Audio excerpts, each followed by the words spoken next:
Ne te dispute plus avec personne. Tu tiens entre tes mains le plus beau cadeau que tu puisses te faire à toi-même. Le fait de ne plus te disputer avec qui que ce soit est tout simplement une décision. Tu dois la prendre et tu la prends maintenant.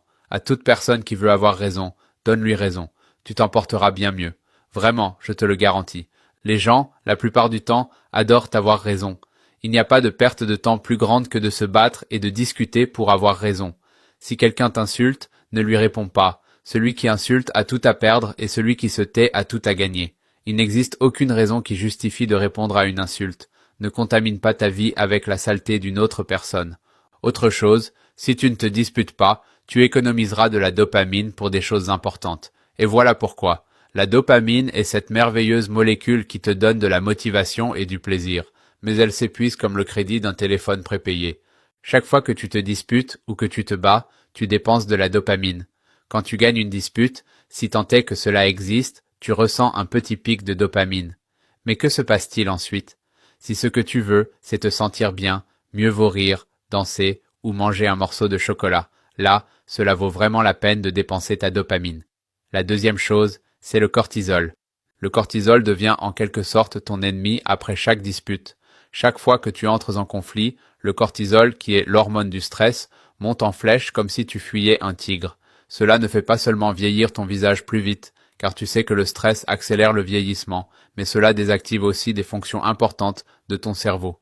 Cela réduit la créativité, affaiblit la mémoire. Alors, est-ce que cela vaut la peine de vieillir plus vite, juste pour prouver que tu as raison? La réponse est non. Autre chose, l'ocytocine. Quand tu te disputes ou que tu es au milieu d'un conflit intense, cette hormone, la fameuse ocytocine qui te fait te sentir aimé et connecté aux autres, décide que ce n'est pas un environnement pour elle et part en vacances. En revanche, quand tu dis « tu as raison », que tu donnes raison à l'autre personne, même sur un ton sarcastique, l'ocytocine revient et améliore tes relations. Tu veux de la paix et de l'amour? Donne simplement raison aux autres et laisse tomber. Autre chose encore, que se passe-t-il avec ton système immunitaire? Lui aussi se bat, mais non pas contre les autres, contre toi-même. Le stress constant provoqué par les disputes affaiblit littéralement tes défenses. Ton système immunitaire est tellement occupé à combattre les hormones du stress qu'il oublie son travail principal. Lequel? Te protéger contre les virus et les maladies. Alors, veux-tu rester en bonne santé ou prouver à ton proche, à ton beau-frère, qu'il a tort à propos des vaccins? S'il te plaît, établis tes priorités. Ta santé est plus importante. La chose suivante concerne ton cerveau. Mais avant de te dire ce qui s'y passe, j'aimerais te demander une faveur. Si ce sujet te plaît, aide-moi à le faire parvenir à une autre personne, s'il te plaît. Partage-le.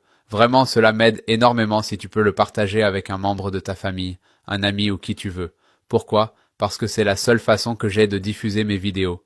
Malheureusement, si tu ne les partages pas, je ne peux pas atteindre d'autres personnes avec ces vidéos. Je t'en remercie vraiment si tu peux le faire. C'est d'une grande aide. Merci, merci, merci. De plus, si tu peux suivre mon compte, beaucoup de personnes ne savent même pas si elles me suivent ou non. Elles regardent simplement toutes mes vidéos.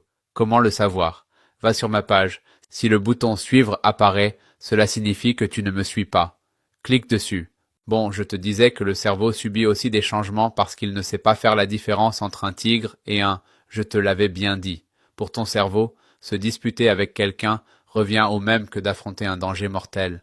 Il libère énormément d'adrénaline, libère du cortisol, met ton corps en mode combat ou fuite pour que tu puisses courir, et il oublie des choses comme la digestion ou le repos. Alors, au lieu de t'épuiser, pourquoi ne pas garder cette énergie pour quelque chose de plus productif?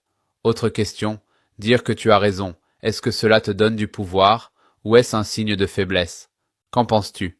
Céder dans une discussion ne signifie pas que tu perds, cela signifie que tu es l'adulte de la pièce. En plus, ton cerveau libère de la sérotonine, l'hormone du calme et de la satisfaction. Quand tu décides de ne pas te laisser entraîner dans une dispute, tu peux choisir entre deux chemins, la paix intérieure ou la guerre. C'est toi qui décides.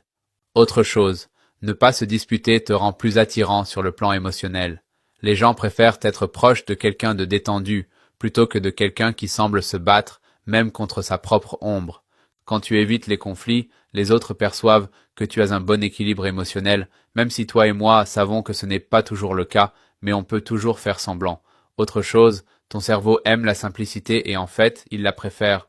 Tu le sais bien parce que dans mes vidéos, Tu as sûrement remarqué que j'essaye toujours d'être simple afin que tout le monde me comprenne, car le cerveau humain aime énormément la simplicité. Les neurosciences disent que le cerveau est stressé par les choses compliquées, et rien n'est plus compliqué qu'une dispute qui ne se résout jamais. Dis simplement, d'accord, tu as raison, et cela simplifie déjà ta vie. Littéralement, tu t'épargnes beaucoup de drames, et tu aides aussi tes neurones. Autre chose, le sommeil s'améliore énormément quand tu ne te disputes pas. Chaque fois que tu te disputes avant d'aller dormir, ton cerveau reste en état d'alerte maximale pendant des heures.